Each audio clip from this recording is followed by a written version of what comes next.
देखिए, हमारी पीढ़ी और हमारे से पहले जो पीढ़ी आई वो मंदिर जाती है, और खासकर ऐसे ओकेजन्स पर जैसे हनुमान जयंती हो गई, रामनवमी हो गई, महाशिवरात्रि हो गई, सब मंदिर जाते हैं। लेकिन मुझे लगता है कि आज की पीढ़ी को भी बहुत ज़रूरत है कि और कुछ नहीं तो ऐसे ओकेजन्स पर ज़रूर आए। वैसे तो रोज अगर आप घर से निकलते हैं, आपके आस पड़ोस में कोई मंदिर है, माथा टेक कर जाए, लेकिन स्पेशली ऑन दीज ओकेजन्स इसी तरह आए और यहाँ पर अपनी सभ्यता, अपने संस्कारों को संजो कर रखें। चलिए, इसी के साथ हम भी होकर सवार फटाफट एक्सप्रेस पर करते हैं टेलीविजन की दुनिया की सैर फटाफट से।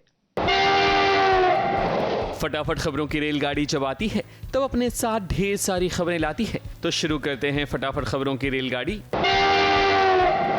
फटाफट खबरों की रेलगाड़ी का पहला स्टेशन है सीरियल तुमसे तुम तक का सेट। अब क्या है कि अनु और आर्यवर्धन की लव स्टोरी तो शुरू हो चुकी है। आर्यवर्धन जिस तरह से अनु की छोटी छोटी चीज़ों से खुश होता है वो देखने के लायक होता है। अनु जब आर्यवर्धन को अपना टिफिन देती है खाने के लिए जिसमें सत्तू होता है, वो आर्यवर्धन को बड़ा ही टेस्टी लगता है, हालांकि वो फीकी होती है। दोनों की यही केमिस्ट्री तो दर्शकों को अच्छी लगती है। पर वहीं दूसरी तरफ अनु के माता पिता को लगेगा कि आगे चलकर आर्यवर्धन उनकी बेटी अनु को कहीं धोखा ना दे दे। सत्तू लाई।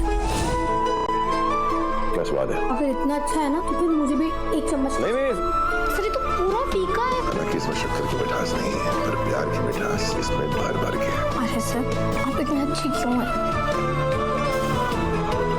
जेडी सर, क्या आपको पता है कि वो आदमी ने ऐसे क्यों कहा होगा कि आर्यवर्धन जी अनु को धोखा देंगे? फटाफट खबरों की रेलगाड़ी का अगला स्टेशन है सीरियल गंगा माई की बेटियां का सेट। गंगा माई जब जीत कर अपने गांव लौटेगी तब उनका और स्नेहा का स्वागत कोई और नहीं बल्कि सिद्धू करेगा। मगर बात वहीं ठहर जाएगी जब स्नेहा और शांतनु एक दूसरे की बातों में खो जाएंगे। ये देख सिद्धू को थोड़ा बुरा तो लगेगा मगर वो कुछ कह नहीं पाएगा।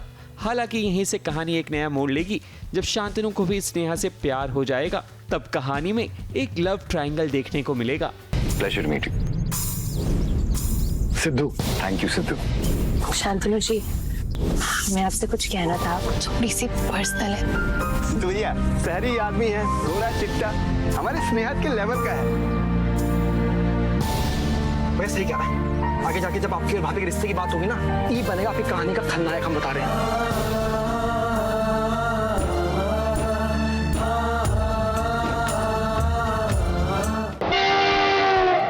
फटाफट खबरों की रेलगाड़ी का अगला स्टेशन है सीरियल ये रिश्ता क्या कहलाता है का सेट। जब तक शो की हीरोइन रिवेंज मोड में नहीं आती तब तक खलनायिका का ही जादू चलता है, मगर जब हीरोइन अपना अवतार बदलती है तब उसकी खैर नहीं होती। ऐसा ही कुछ नज़ारा नजर आएगा सीरियल ये रिश्ता क्या कहलाता है में। अबीरा अब लेगी अपना बदला, वो भी मेहर से, क्योंकि अब तक मेहर ने अपनी चुपड़ी चुपड़ी बातों से अरमान का दिल जीता था, मगर अब अबीरा अरमान के सामने उसे बेनकाब करेगी और ये खुला चैलेंज अबीरा ने मेहर को दे भी दिया है। के दिमाग में ये कूड़ा तुमने भरा है कि तुम अरमान के लिए परफेक्ट। मैं अरमान के साथ तुमसे ज्यादा वक्त बिता चुकी हूँ, वो मुझ पे ट्रस्ट करता है। अब तक मैं चुप थी क्योंकि तुम सिर्फ अरमान की बिजनेस पार्टनर थी, शादी नहीं। अब शिकार होगा। मेरी सच्चाई की एक दहाड़ से तुम्हारी बर्बादी का काउंटडाउन शुरू होता है अब। फटाफट खबरों की रेलगाड़ी का अगला स्टेशन है स्टार प्लस का सीरियल क्योंकि सास भी कभी बहू थी। अब जैसा कि आप जानते ही हैं कि तुलसी ने जिम्मेदारी उठाई है मिहिर और नैना की शादी करवाने की। ऐसे में सारी रस्मों की तैयारी तुलसी खुद ही कर रही है। अब जैसा कि आप देख ही रहे हैं कि मेहंदी की रस्म भी होने वाली है, एक घर की सजावट हो चुकी है, नैना भी तैयार है मिहिर की दुल्हन बनने के लिए। अब ऐसे में जब रस्में शुरू होंगी तो देखना ये भी होगा कि क्या अपनी आंखों के सामने मिहिर को किसी और का होते हुए देख पाएगी तुलसी। ये कौन से गिफ्ट की बात हो रही है? मैं बाद में बताती हूँ। शोभा, शाम को संगीत है तो मेहंदी शुरू करें वरना देर हो जाएगी। जी। फटाफट खबरों की रेलगाड़ी का अगला स्टेशन है सीरियल अनुपमा का सेट।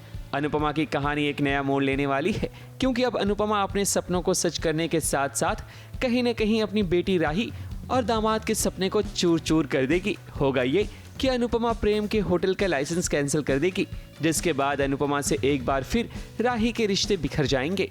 वहीं अनुपमा अपनी जयू को बचाने के लिए पूरी कोशिश में लग जाएगी। फटाफट खबरों की रेलगाड़ी में आज बस इतना ही। ABP news report.